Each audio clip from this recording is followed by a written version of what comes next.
próximas palestras, é só escrever a e-mail de vocês, bem, de modo que eu vou conseguir ler. E se vocês já recebem a e-mail ou não querem receber a e-mail, não precisa escrever nada, só o nome para a gente ter uma ideia de quantas pessoas vêm aqui. Eu vou ter uma pergunta. Alguém ficou sabendo dessa palestra lendo um pôster? Ou todo mundo foi recebendo e-mails ou na internet? Então, obrigada. Então, o palestrante de hoje é Daniel May. Daniel se formou em Florianópolis e depois fez mestrado e doutorado aqui no IAG. O primeiro pós-doc foi no LNA, em Itajubá, e agora é pós-doc aqui novamente no IAG. Ele trabalha especialmente sobre o centro de galáxias e hoje vai falar para a gente de quando um buraco negro acende a galáxia. Obrigada. Bom, boa tarde, pessoal. Está todo mundo me ouvindo ali no fundo? Ok. Bom, hoje eu vou falar de um tema que, com certeza, todo mundo, mesmo que não seja astrônomo, já passou o olho por cima na vida. E, como muita coisa no dia a dia, a gente acaba adquirindo um monte de conceitos errados. E aquele conceito errado, como é o único conceito que a gente tem na cabeça, ele vai perdurar durante o resto da nossa vida, se a gente não precisar realmente pesquisar a fundo o que aquilo significa. Então, por exemplo, vocês já ouviram falar que dá para ver a muralha da China do espaço, certo? É uma das coisas que todo mundo sai falando. Não dá, né? Se onde as pessoas ficam lá na Estação Espacial Internacional, né? Vocês podem procurar foto na internet, tem um monte de foto, não dá, vocês só vão ver um monte de montanha. E aí começa a ficar pior, né? Porque se, alguém vai lá no site da NASA, põe uma foto lá da Índia, fronteira com a China, e diz, não tem muralha da China, né? Estou enganando a gente, essa foto é falsa. Então, aí começam as teorias da conspiração, na verdade, porque começou por alguém falou numa notícia que era possível e isso se torna verdade. Outro problema é, vocês já ouviram falar que a água da pia ou da descarga gira num determinado sentido, dependendo do hemisfério que a gente está, certo? Não tô dizendo que vocês acreditam nisso, vocês já ouviram falar, né? Ou seja, não é verdade porque isso só acontece para grandes escalas na Terra, ou seja, atmosfera, né, formação de tempestades, né, e tornados.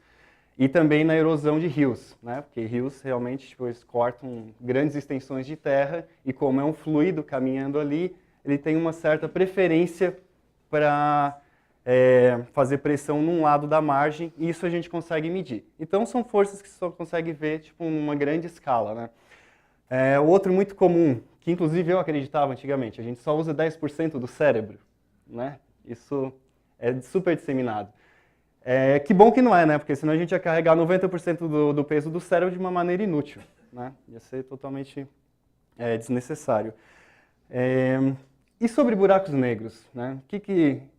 Eu nem vou pedir para vocês falarem, porque eu já sei que a maior... o senso comum diz que buraco negro suga tudo, certo? É como se fosse um ralo da pia, aí do exemplo que eu dei. E a gente fica com esse conceito o resto da vida, porque quem quer, né, ficar estudando a fundo os buracos negros, vai na internet e encontra todo tipo de coisa, principalmente um monte de equações, né? Na verdade, eu não sou especialista em estudar buracos negros, horizontes de eventos, né? Vocês vão ver que o que eu vou apresentar para vocês é um contexto muito mais amplo da existência de buracos negros no contexto cósmico, né? Fora da teoria, o que a gente realmente sabe sobre eles. Talvez a maior enganação que a gente realmente saiba, principalmente para quem está aqui que não é astrônomo, é que vocês tem a imagem do astrônomo, que todo astrônomo olha para o céu, certo? Esse é o maior erro de se pensar, mais ainda do que o buraco negro engole tudo. Na verdade, o astrônomo fica olhando para frente do computador o dia inteiro, né? Infelizmente. Bom, a primeira pergunta que eu vou fazer para vocês, então, como seria possível criar um buraco negro, né? Como um buraco negro nasce, antes de sequer saber se a gente consegue ter algum indício de que ele exista? Então eu vou começar com uma historinha muito simples. O ponto central na existência de buracos negros é que a velocidade da luz tem um limite fixo. Então, o fato da velocidade da luz não ser infinita, a gente vai ver que consegue gerar esses objetos. Por quê? Vocês sabem que lá na época, os conterrâneos de Newton, um pouco antes, né, lá com Galileu, eles adoravam, tinham muito tempo, né, para estudar. Hoje em dia a gente tem muita burocracia. Naquela época eles ficavam trancados numa torre lá de um castelo e conseguiam tirar todo o tempo da vida para fazer cálculo e pensar em tudo que eles, as maluquices que eles podiam pensar lá sozinhos. E uma dessas maluquices era, será que a gente consegue medir a velocidade da luz?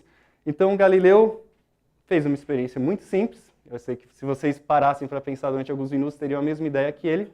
Ele pegou um ajudante, né, e deu uma lanterna para ele, uma lanterna que, imagine que eu estou segurando uma lanterna aqui, e eu tenho uma coisa para tampar essa lanterna. E o Galileu também pegou a lanterna dele. Então fez o seguinte, ele foi lá no topo de um morro, mandou o ajudante, claro que ele ficou parado, né, ele mandou o ajudante dele ficar andando para longe. Então, ó, vai lá, anda até aquele morro, e quando você vê a luz da minha lanterna, quando eu destapar a minha lanterna, você destapa a sua. Se demorar um tempo para eu ver você destapar a lanterna, quer dizer que eu posso calcular a velocidade da luz, certo? Porque eu sei a distância que você está de mim. Então ele foi lá, no primeiro morrinho, destapou e quase instantaneamente, né, o ajudante dele destapou. E foi, mandando o cara lá para longe, assim, né? Tipo, o cara teve que ficar andando e subindo o morro até o momento que ele nem enxergou mais onde ele estava, viu uma luz fraquinha e toda hora que ele abria, ele via a luz lá. Ele falou, putz. Então, o que ele pensou? Olha, eu não consegui medir a velocidade da luz, mas isso não quer dizer que ela é infinita. Ela pode ser muito grande, né? E ficou esse mistério, né, na época dele.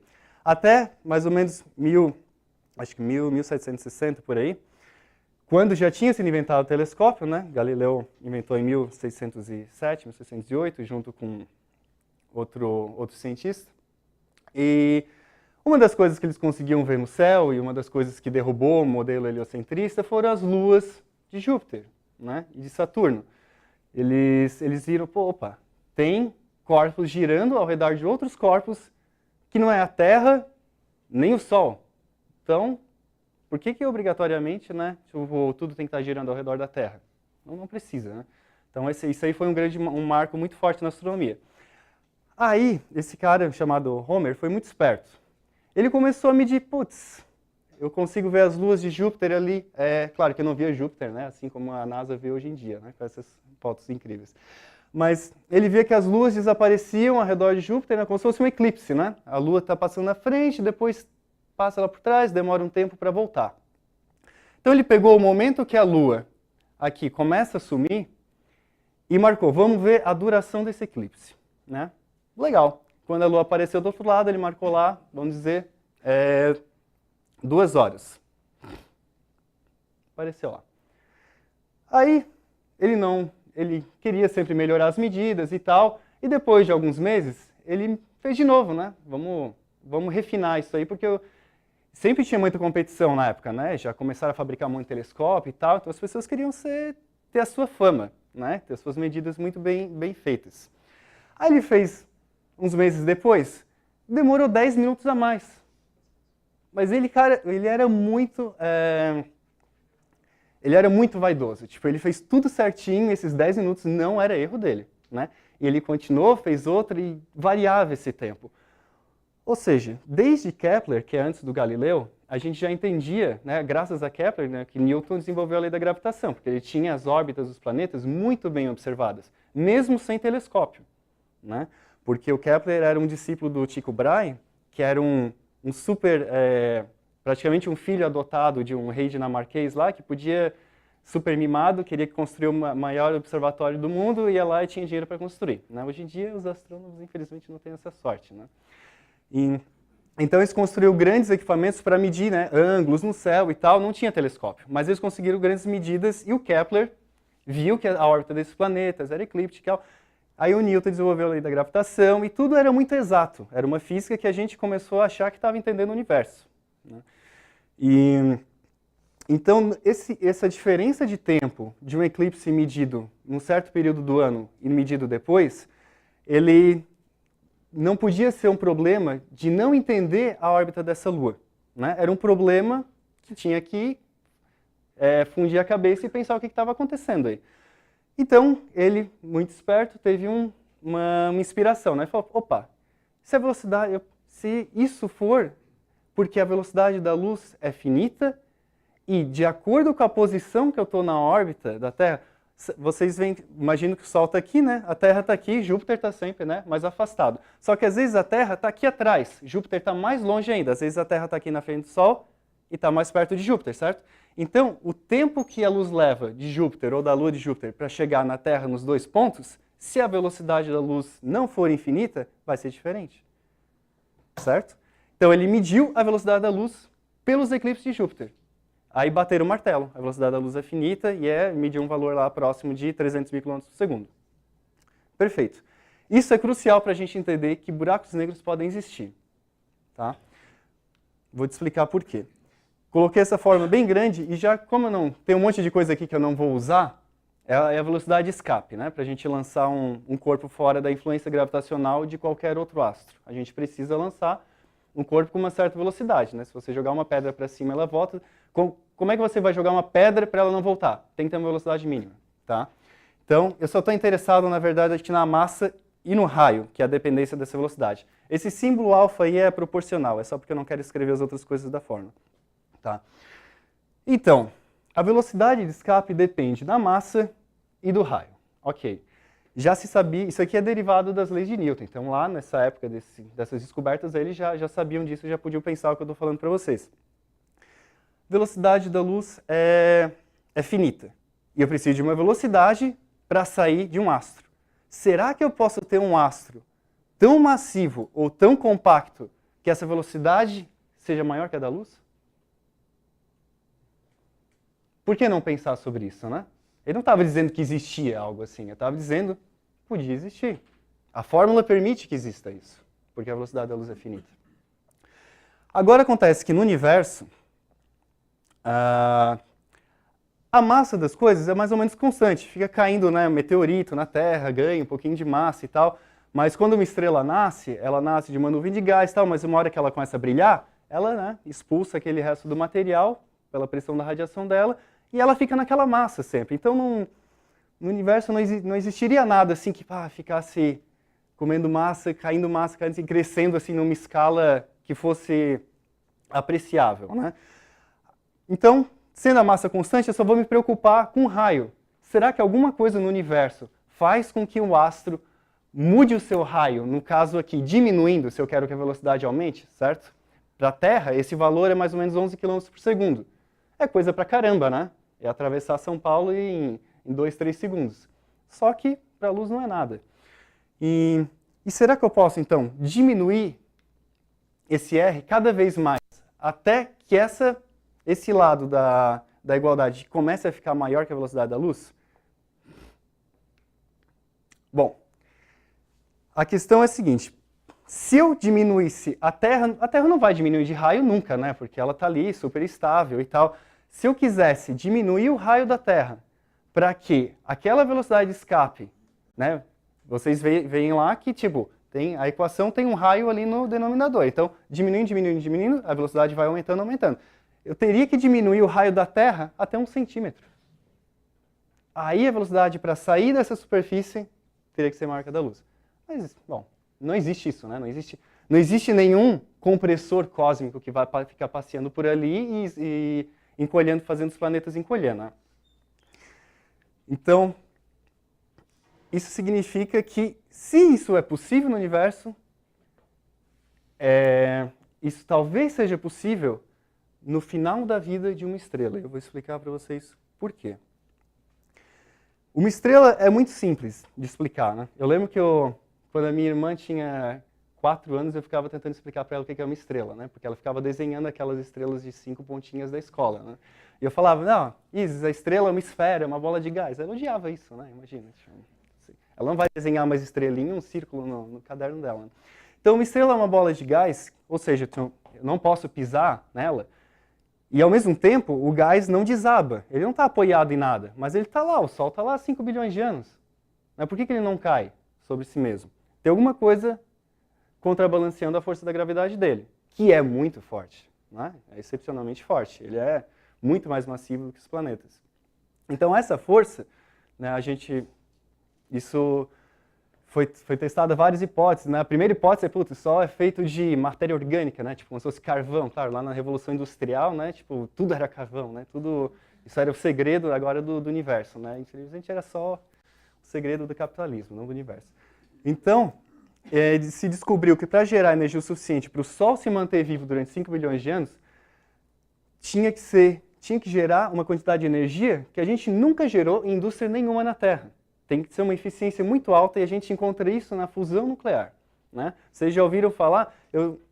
Há uns anos atrás, uns bons anos atrás, eu lembro que eu li um monte de notícia, né? Reatores nucleares sendo testados e tal. Eu nunca mais ouvi falar disso. O negócio não andou muito para frente. Claro que existe muita pesquisa. Mas a fusão nuclear é quando você junta dois núcleos de átomos mais leves e forma mais pesado.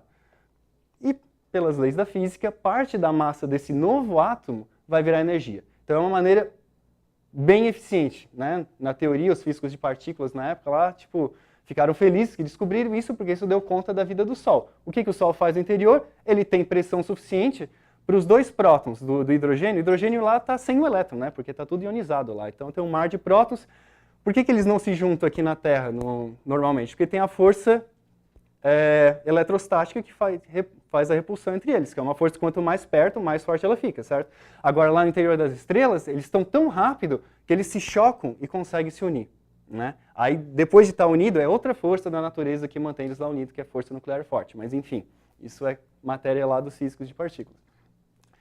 Resolvemos a questão das estrelas, certo? Mas e aí? Esse combustível é infinito? Né? Será que o Sol as estrelas são praticamente bolas de hidrogênio e hélio, praticamente de hidrogênio. Uma hora vai acabar, certo? A massa dele vai continuar lá, a massa não sai muito pouco, né? Agora, uma hora ele não vai conseguir manter essa força com que evita com que ele colapse sobre si mesmo. Porque vocês têm que lembrar, não tem nada para pisar numa estrela, né? Ela está lá simplesmente ligada por uma força da energia, de pressão do gás, que está tentando fazer ela explodir, né? Ok. Acabou o combustível. Vocês vão falar, talvez, de alguns astrônomos ainda, que a gravidade sempre vence no universo, né? Não tem nada que anule ela, né? A não ser a energia escura, mas essa é outra história que não tem nada a ver com as estrelas. Então, quando acaba esse combustível, dependendo da massa da estrela, ela pode simplesmente ficar lá e esfriando de acordo com o tempo, mas se ela for muito massiva, ela vai continuar queimando elementos mais pesados, e chega uma hora que acaba isso, e como ela ainda é muito massiva, ela começa a desabar sobre si mesma, certo? Não tem mais nada que impeça ela de desabar. E ela, nesse núcleo, ela criou um núcleo sólido de elementos inertes, elementos que ela não está mais fundindo. Então, ela começa a desabar, né? Começa a comprimir o núcleo, e o que está próximo do núcleo, imagina, né? Sabe aquelas bolas de academia, de ginástica, assim, que quica, bem grandona? Imagina que eu estou com ela aqui, jogo ela no chão, e em cima dela eu tenho outra bolinha de gel, que também quica.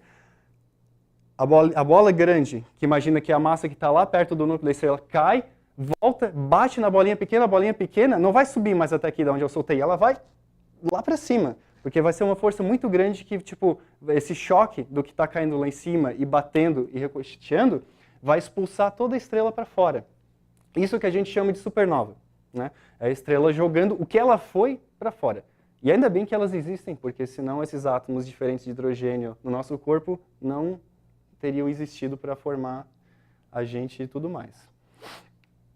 Bom, uma supernova é uma coisa que é difícil de ver, é uma coisa tão exótica assim. Na verdade, lá desde 1800 ou até antes, a gente já chegou a observar, né, as nossas gerações passadas chegaram a observar supernovas no céu a olho nu, né? Era uma estrela que, nesse processo, cresce muito de brilho. Pode brilhar tanto quanto o Sol.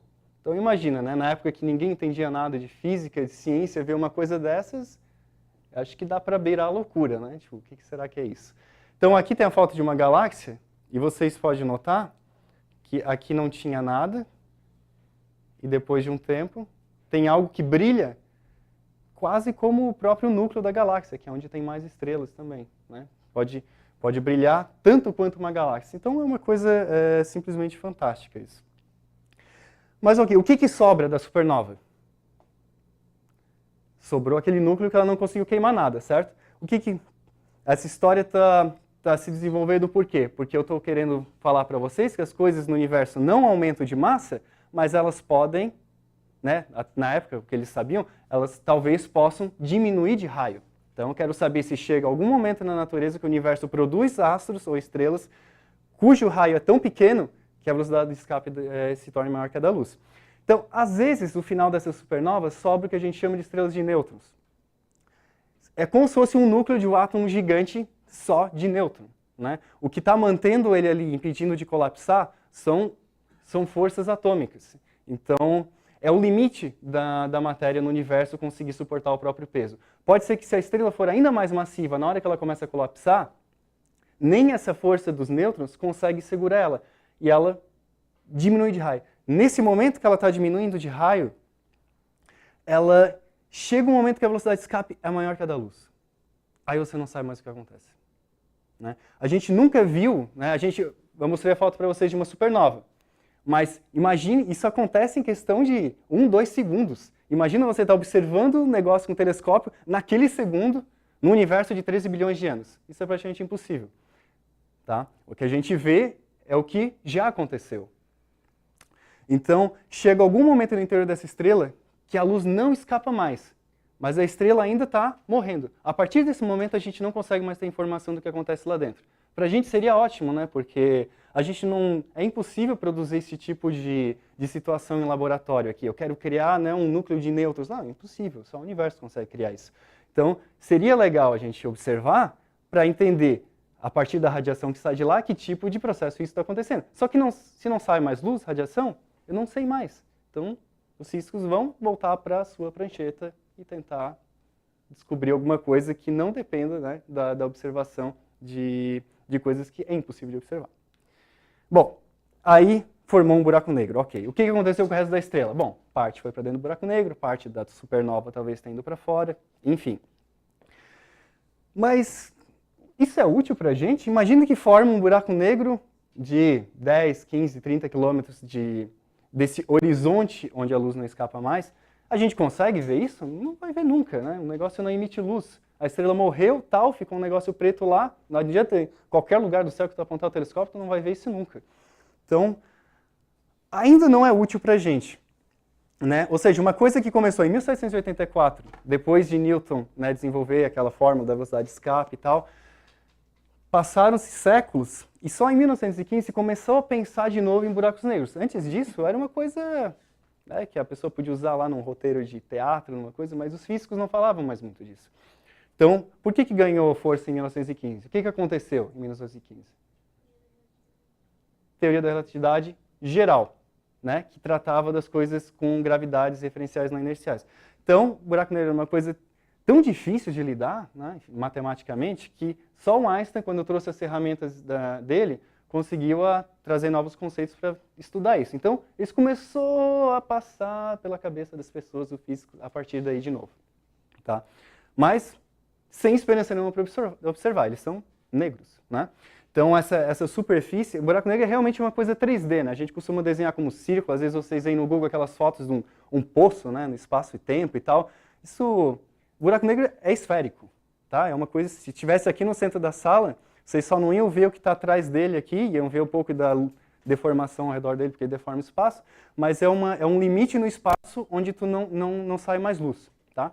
Então, é isso. Ele é realmente uma coisa física, tem um horizonte físico, só que não é uma superfície, é apenas uma região que não sai mais luz. Tá? Na teoria. Bom, então, para formar um buraco negro, a receita é simples, né? Você cria uma estrela muito massiva e espera uns 100 milhões de anos para ela morrer. É a única forma. E sem esperança de observar, depois que morrer. Tá?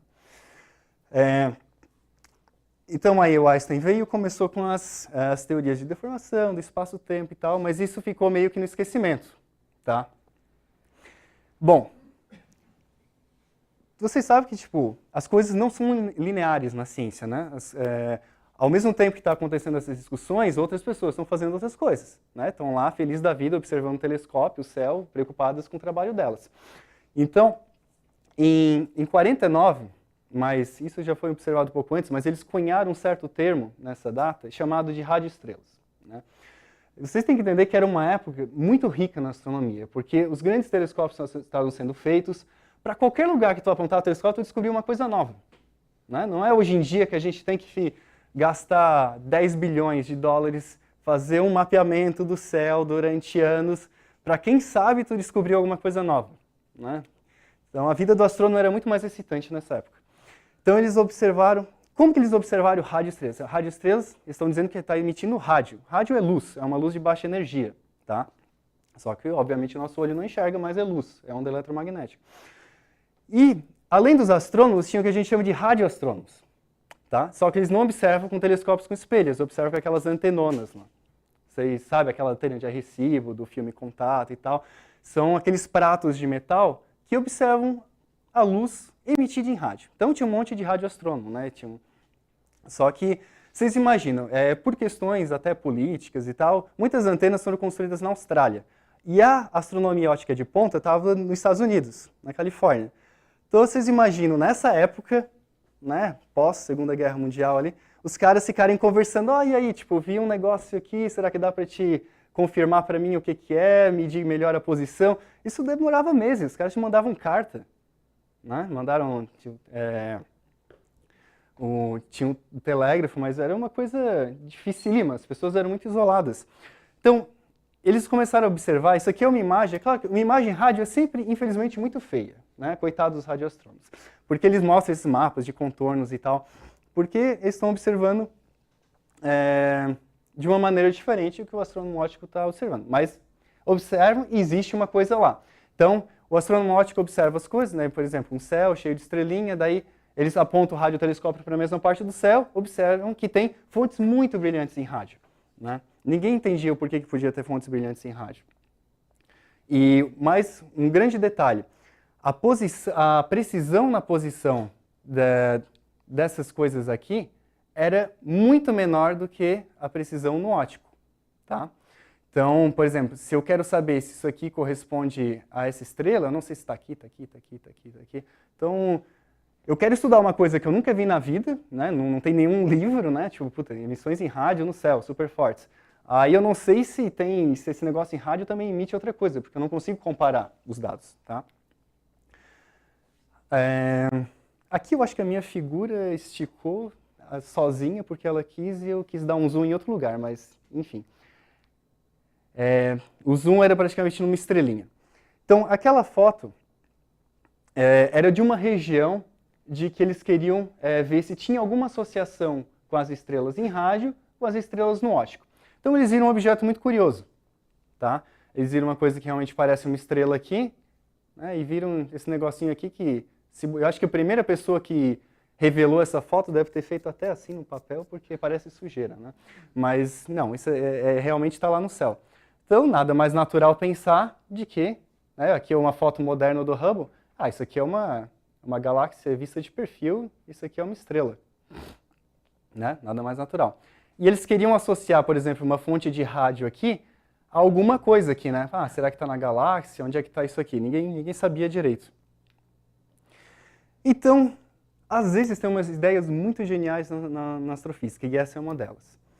Se vocês não têm precisão para apontar a antena de rádio de vocês não sabem direito onde o negócio está no céu, como, com a mesma antena de rádio, ter precisão? Aí teve um cara muito esperto que ele falou o seguinte: vamos esperar uma época do ano que a Lua passe na frente dessa fonte em rádio. Por quê? Porque a posição da Lua a gente sabe. Então, o momento que eu começar a ocultar, é como se fosse um eclipse, né, dessa fonte. No momento que eu começar a ocultar, eu posso não saber onde é que ela está, mas eu sei onde a Lua está, então eu vou saber a posição daquilo lá.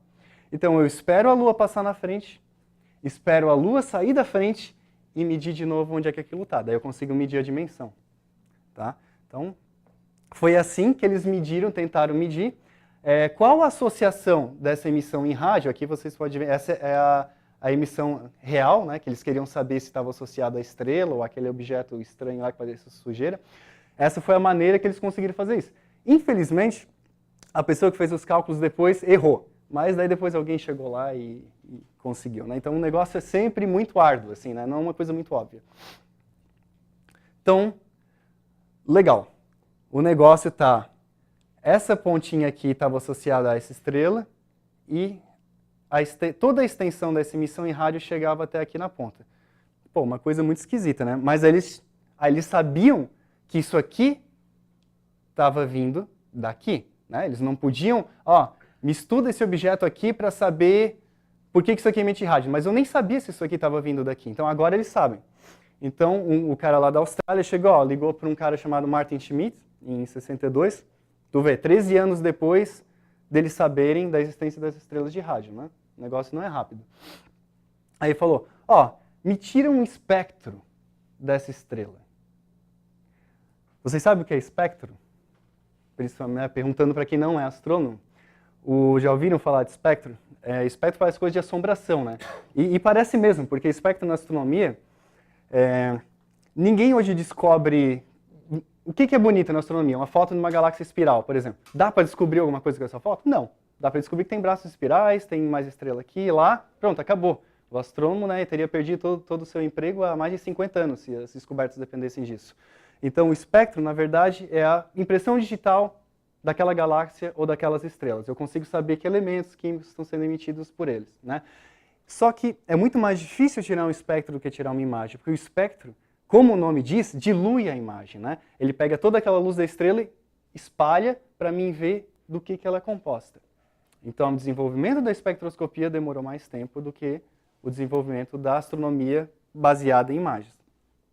Então, ele pediu para esse cara, que era um especialista em espectro, tirar um espectro dessa estrela aí e ver o que tinha. E o negócio começou a complicar ainda mais. Por quê? Isso aqui é exatamente o que o cara viu depois de tirar o espectro, né? Parece qualquer coisa que ninguém ia dar a mínima bola, né? Então, esse de cima aqui é o espectro do objeto. O de baixo é um espectro de laboratório, tá? Então, os físicos já estavam brincando nos elementos químicos há muito tempo no laboratório. Então, eles sabiam que o hidrogênio emitia tal e tal, comprimento de onda, o hélio também. A gente tinha registrado, né, essas emissões com muita precisão. E aí? Vocês não veem uma correspondência aqui. Não tem aqui, né, já está difícil de ver, aqui talvez tenha, aqui está deslocado. Ele quis comparar uma coisa que conhecia, certo? Que era um espectro. Qual é o espectro mais simples? É do átomo mais simples do universo, que é o hidrogênio. Então você não vai comparar uma coisa que você não sabe com a coisa mais complicada que tem. Ele pegou a mais simples. Cientista, na verdade, faz isso a maior parte do tempo. Na maior parte do tempo a gente não sabe nada do que está fazendo. Então por isso que a gente vai atrás da coisa mais simples e tenta achar alguma correlação, né? É assim que o cérebro humano funciona. Então, ele teve... Então, isso aqui é o espectro na época que se tirava em chapa fotográfica. Isso aqui é o espectro hoje em dia. É a mesma coisa que isso aqui. É como se você pega uma linha aqui, ó, varre, e onde está escuro, na verdade aqui é negativo, né? É onde estaria mais brilhante. Então, por exemplo, pega essa coisa aqui muito brilhante, aqui tu vai ter muita intensidade luminosa, né? Então isso aqui é uma maneira ainda feia, mas mais bonita do que visualizar esse espectro aqui, tá? Isso aqui é o que a gente vê hoje em dia. Então, essas linhas estão associadas a coisas, por exemplo, estrelas. A gente sabe muito bem como o Sol é, desde aquela época. A gente sabe as linhas que o Sol emite, a gente sabe estrelas um pouco diferentes do Sol, como elas se comportam. Então, ele viu um espectro que não era conhecido por nada. Era uma coisa que emitia um negócio que nada emitia, que era rádio. Parecia uma estrela, né? Não parecia uma galáxia. E tinha um espectro que era diferente de tudo. Então, começou a fundir a cabeça das pessoas.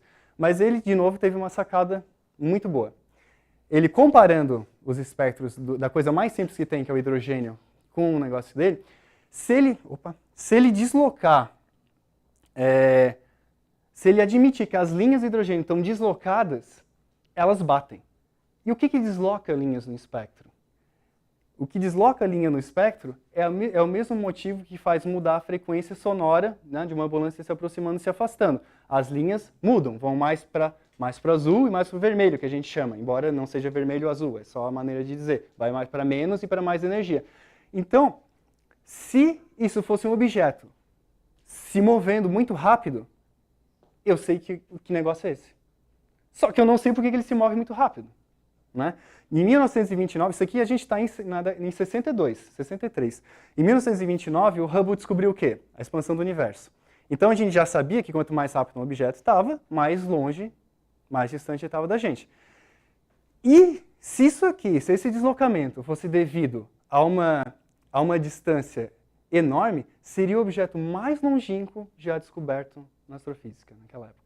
Mas não é uma coisa 2, 3, 4 vezes mais longe. É 1 bilhão de vezes mais longe, né? Ó, ele fez o seguinte, ele pegou o espectro e deslocou aqui, tem uma linha do hidrogênio muito bem conhecida. Isso aqui era o que tinha observado. Então, ele deslocou e todas essas linhas aqui caíram em linhas conhecidas. Então, putz, ia ser uma coincidência muito grande, né? Tipo, ia ser um truque muito injusto da natureza fazer uma coisa que não tem nada a ver com hidrogênio, coincidir com hidrogênio. Então ele falou, não, isso não vai acontecer, é uma coincidência muito grande, é um negócio que está passando muito rápido. Tá? Então, vocês podem ver que o espectro salva os astrônomos, né? As imagens bonitas salvam os astrônomos para conseguir continuar ganhando dinheiro, né? Para o público gostar. Agora, o que salva nós mesmo no trabalho são os espectros. Então, o que seria esse objeto distante? E como eu falei, é um objeto muito brilhante, ele parece uma estrela, parece uma estrela que nem as estrelas da nossa galáxia. Como uma coisa extremamente longe brilha tanto quanto aparentemente uma estrela brilha na nossa galáxia. O que é isso? Né? Então isso deu um reboliço tão grande na astronomia que abalou até os editores da revista mais famosa da época, a revista Times, ainda continua muito famosa. Então, ele foi o único cientista a sair na capa dessa revista. Né? E provavelmente de muitas revistas até hoje. Então, esse é o Martin Schmidt, e isso saiu exatamente no ano que ele disse, né, ele bateu o martelo, ó, esse objeto é o objeto mais distante já visto, e ele brilha como 100 ou 1000 galáxias. Pô, que editor não vai gostar de dar essa notícia, né? Então, esse aqui é o trabalho original dele, né, está aqui a data, e aqui ele diz assim, ó, uma região que deveria ser aproximadamente 100, na verdade, até vezes mais brilhante que as galáxias mais luminosas já identificadas com essas fontes rádio ali que ele descobriu. Bom, agora todo mundo estava meio encrencado, né? Principalmente os físicos teóricos, né? Porque o físico observacional é muito legal. Quando ele descobre alguma coisa que o físico teórico não sabe, ele vai lá e comemora, e o físico teórico vai lá e chora. Né? Então, deu pano para manga para muita gente nessa época aí. O que é isso? E ao invés de melhorar a história, ela fica ainda pior. Por quê? Tem outro detalhe muito interessante. Essa aí é uma galáxia, claro, uma foto moderna, né? Se chama NGC 1068. E ela já foi tirado um espectro dela em 1909. Né? E o espectro dela tinha uma coisa muito interessante. Não era uma coisa tão maluca quanto esse espectro aí que esse cara descobriu, mas ele variava. Subia, descia, ou seja, emitia mais luz, emitia menos luz, mais luz, menos luz. E variava em questão de 2 horas, 1 hora. É um tempo ali que, né, durante a noite o astrônomo vê esse efeito facilmente. Então, o que varia no universo? Tem estrelas que variam, né? Estrelas na nossa galáxia e tal, estrelas que pulsam. Só que não era, de novo, um espectro parecido com uma estrela. Então, quando uma coisa varia, a gente pode calcular a distância dela. Imagina o seguinte, imagina uma piscina do tamanho da cidade de São Paulo. Né? Piscina enorme, tu fica ali nadando de boas. Aí, tu está gerando ondas aqui. Imagina que essas ondas consigam chegar até a borda da piscina. Tá? Então, ia demorar muito tempo, se tu vê uma coisa variando lá longe, ia demorar muito tempo, certo? Até essa onda da água chegar lá, né? Tipo dias, imagina uma piscina maior ainda. Se você vê uma coisa variando de brilho rápido, esse negócio está perto de ti. Porque tu lança a onda, né, imagina em luz, e o negócio já varia. Aí parou. Aí lança de novo, já mexeu. Então, uma coisa que varia muito rápido significa que ela acontece num espaço muito pequeno. Tá? E o que é espaço pequeno na astronomia? Né? Não tem nada de pequeno, é tudo exagerado.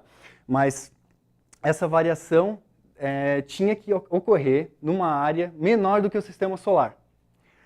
Aí, eles viram que esses espectros desses objetos distantes variavam. Putz, eles já estavam né, arrancando os cabelos para dizer que aquilo era um tipo diferente de galáxia, agora imagina que aquilo é um negócio, o tamanho do sistema solar, que brilha como 1000 galáxias e está 1 bilhão de vezes mais longe do que a gente já viu em qualquer outro objeto. Crise, né? Eu acho que nessa época, de certo, tinha muito astrônomo, acho que desistindo da carreira. Então, era uma coisa que acontecia no espaço muito pequeno, uma coisa muito energética, muito luminosa, que acontecia no espaço ridiculamente pequeno. Bom, é um bug no universo isso? Será que a gente está tão... Todas as nossas décadas estudando astronomia não serviu para nada? Tem uma frase que eu gosto muito de pôr aqui, que é... Não sei, você já deve ter lido Sherlock Holmes, né? Esse cara aqui é o autor do personagem. E tem uma frase no livro que fala o seguinte, né? Quando tu exclui tudo que é possível e impossível, aquilo que sobra, a hipótese que sobra, por mais esdrúxula que seja, deve ser a verdade. É uma frase do Sherlock Holmes. Então, será que sobrava alguma coisa esdrúxula nessa época, tipo, que dava conta? Aí surgiu esse senhorzinho em 69, vocês veem que já é, né, 7, 6 anos depois da descoberta dessa crise toda, né, ficou 6 anos todo mundo arrancando os cabelos. Ele falou o seguinte, já se conhecia, lembra no início que eu falei que buracos negros podiam existir de fim das estrelas? Então, eu falei aquilo para chegar nesse slide, porque ele falou, buracos negros podem gerar muita energia quando tem matéria perto dele, só que para gerar essa energia, talvez seja possível com buracos negros super gigantes, super massivos.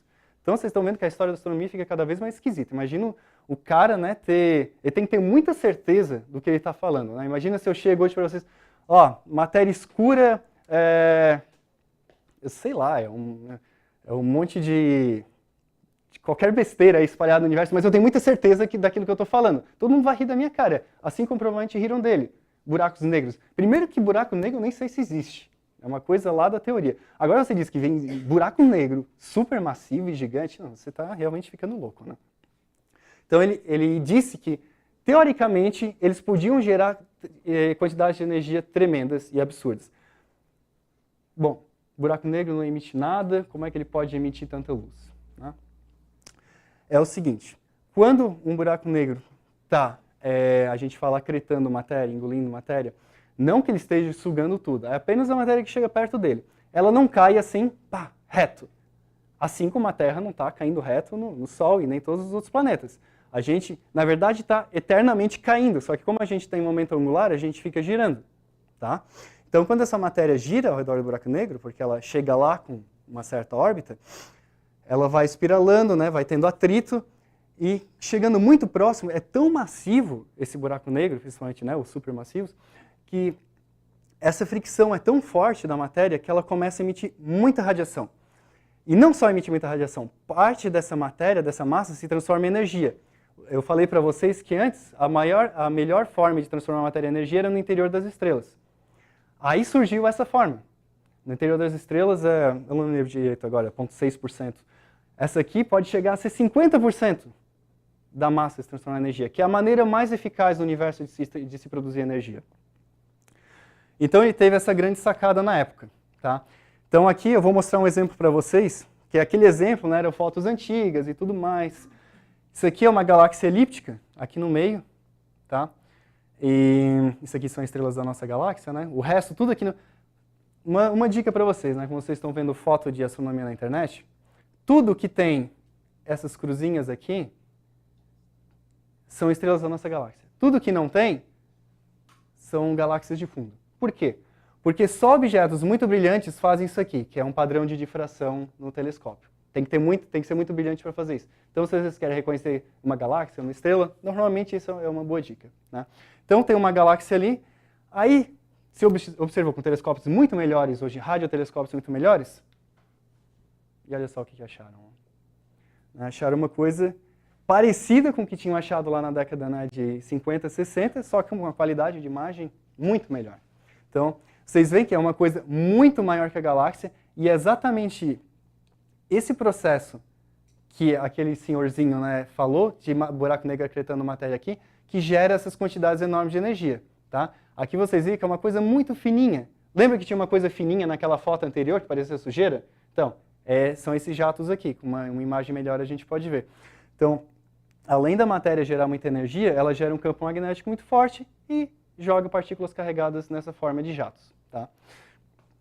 Eu falo assim, tá, como se fosse uma coisa simples, mas a gente não entende como isso acontece. A gente sabe o que é, mas como é produzido, ainda é um campo de pesquisa. Tá? Bom, e a história dos buracos negros estelares? A gente acabou descobrindo buracos negros supermassivos antes dos buracos negros da nossa galáxia. Porque daí a gente descobriu como pode observar eles. Se tu pega uma foto, um monte de estrela, o céu noturno lá, para onde é que tu vai apontar o telescópio para procurar um buraco negro? Aonde emite muita luz e, por acaso, em raio-x, que é uma luz hiperenergética. Então, se você observa, aponta o telescópio, tira uma fotona lá do céu, e tem uns pontinhos emitindo raio-x, provavelmente lá tem um buraco negro. Tá? Não porque o buraco negro está brilhando em raio-x, mas porque ele está gerando isso aqui. Ó. A matéria fica aqui girando, e quando está muito perto, ela começa a cair para dentro. Tá? Não é que tipo, ele está aqui sugando toda a estrela, assim, tipo, vorazmente. Ele, por forças de maré, as mesmas forças de maré que a Lua causa na Terra, ele consegue arrancar um pouquinho da estrela, fica girando aqui, e só quando chega muito perto o negócio cai e gera essa quantidade de calor. Então eles começaram a detectar os primeiros buracos negros na nossa galáxia. Só depois de detectar teoricamente, um super buraco negro, né, fora da nossa galáxia. Quais são as evidências hoje em dia de que eles existem? Vocês podem não acreditar, mas a comunidade astronômica só acreditou na existência de buracos negros em 1995, quando surgiram provas indiretas, mas cabais, de que eles existem. Que provas são essas? Né? Que provas são essas que torceu a mente do mais conservador astrofísico, né, nessa época? Uma delas, isso aqui são órbitas de estrelas, tá? Cada elipse dessa. São centenas de estrelas orbitando um ponto que não emite luz no centro da nossa galáxia. Tá? Esse é um caso oposto, é um buraco negro que não estaria emitindo luz perto dele. Mas a gente vê como está muito perto da gente, seria o buraco negro supermassivo mais próximo da gente, a gente consegue resolver estrelas individuais. Isso a gente não consegue fazer em outra galáxia. Então, a gente consegue calcular essa massa da mesma forma que que Newton calculava a massa das luas e planetas com as leis deles, a gente calcula a massa do que está ali no centro. Isso dá mais ou menos 4 milhões de vezes a massa do Sol. Bom, não é nenhuma estrela, né? 4 milhões de vezes a massa do Sol. Um buraco negro, provavelmente. Então, tem discos que emitem muita luz, que estão muito perto do buraco negro e giram a uma velocidade estupenda, né? 3.000, 4.000 km por segundo. Então, só um buraco negro consegue fazer isso. Mas, e aí? A gente vai conseguir tirar uma foto de buraco negro ou não? De um buraco negro, no caso, que está emitindo esse tipo de luz muito perto dele. A gente está tentando fazer isso agora, com os radiotelescópios. Então, os radiotelescópios estão sendo super úteis nessa área da ciência atualmente, para isso. Porque o que a gente quer ver, a gente não quer tirar a foto de um buraco negro que está lá isolado. A gente quer tirar uma foto tipo isso aqui. Isso aqui não é uma foto, é uma simulação. A gente quer ver uma área que tem luz e, de repente, não tem mais luz. Isso seria o que a gente chama de tirar uma foto de buraco negro. E a gente está tentando fazer isso para a nossa galáxia. Tá? Porque pode ter alguma coisinha caindo lá emitindo luz. E a gente só consegue fazer isso com telescópios em rádio, porque eles têm uma técnica que aumenta muito a resolução. Né? Uma coisa que no óptico é muito mais difícil de fazer. Então, continua sendo difícil no rádio, mas a gente consegue, está no limite para conseguir fazer isso. Então, talvez amanhã, mês que vem, daqui a 2 meses, saia o resultado de que a gente conseguiu ou não tirar uma foto de buraco negro. Né? Eles já observaram, então, analisando os dados.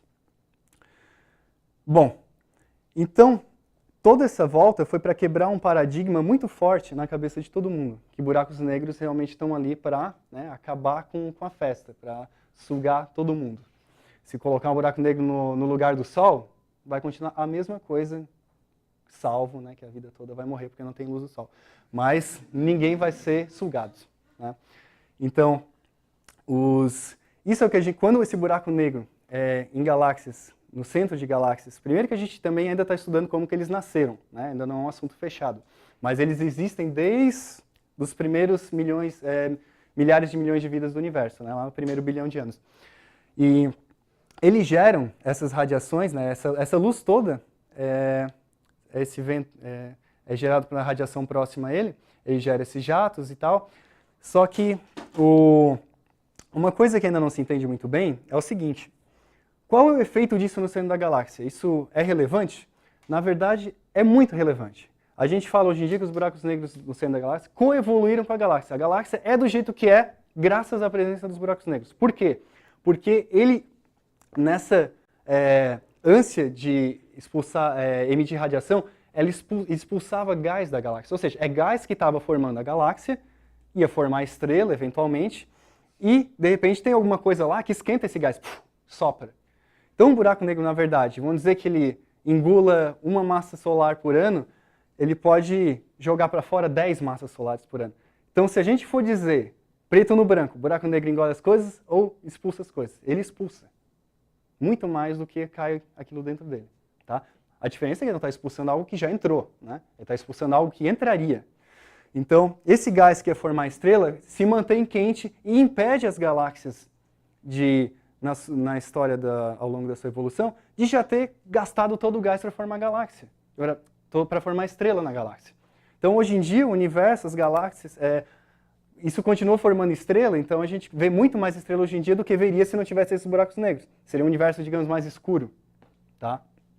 Então, parece um paradoxo, né? Uma coisa que a gente ainda não entende, o que está dentro do horizonte de eventos, mas uma coisa que gera um efeito totalmente oposto da natureza dele, que é ser negro, né? Ele, na verdade, emite muita luz. E ele ainda mantém um universo mais luminoso do que seria na ausência dele. Tá? E esse é um processo que a gente não entende direito como é que ele consegue expulsar esse gás. Porque vocês veem aqui, esse jato aqui, ele praticamente fura o gás e sai fora. Vocês viram aquela foto com os jatos, né, para fora da galáxia? Aquilo lá não tem muita capacidade de expulsar gás, porque ele é muito fino, ele bate muito pouco.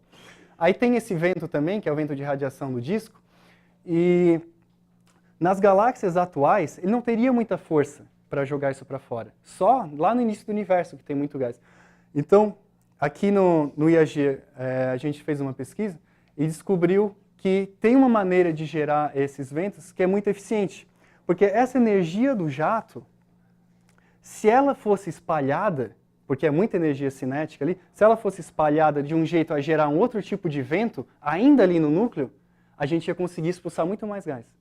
Então a gente mostrou um processo que isso é possível, né? Se esse jato interage com o gás no centro da galáxia.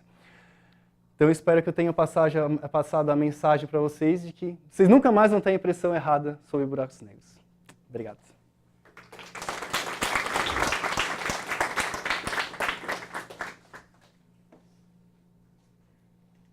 Obrigada, Daniel. Perguntas? Poxa, eu respondi todas as perguntas de vocês? É impossível. Eu tenho uma. Me sinto orgulhoso disso. Ao invés de pensar que ninguém entendeu nada, né?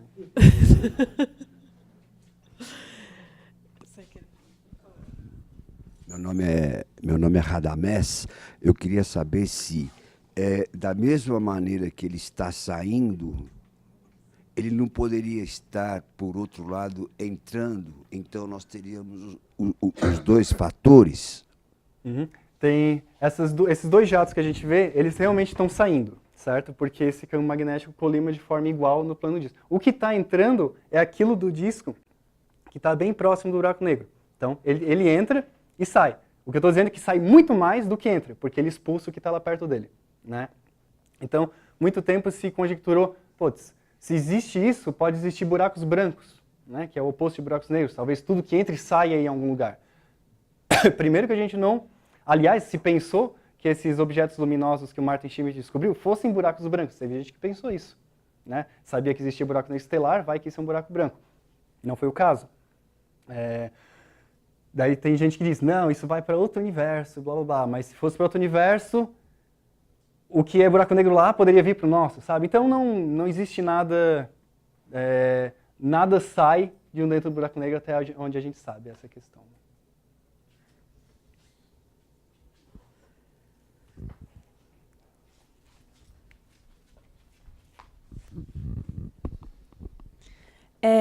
Pensando um pouco, eu sei que não está resolvida essa questão de como surgem os buracos negros supermassivos, mas os estelares a gente consegue mais ou menos definir que é esse processo de evolução estelar.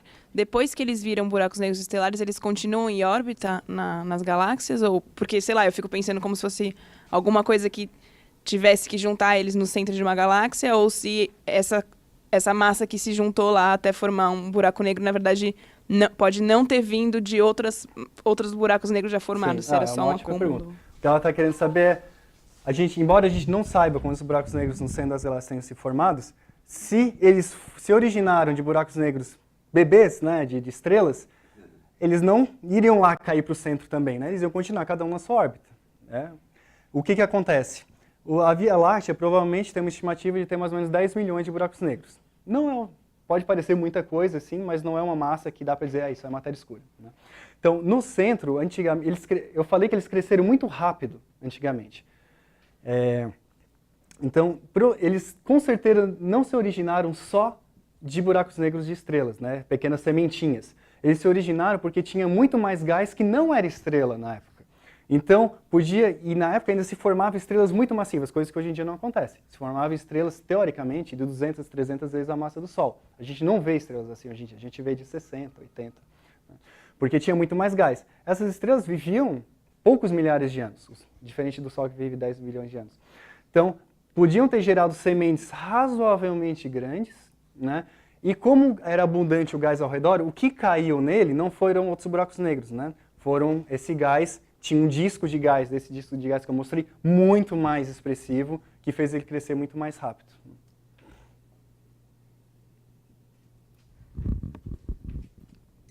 Outras perguntas? Então vamos agradecer, Daniel, novamente.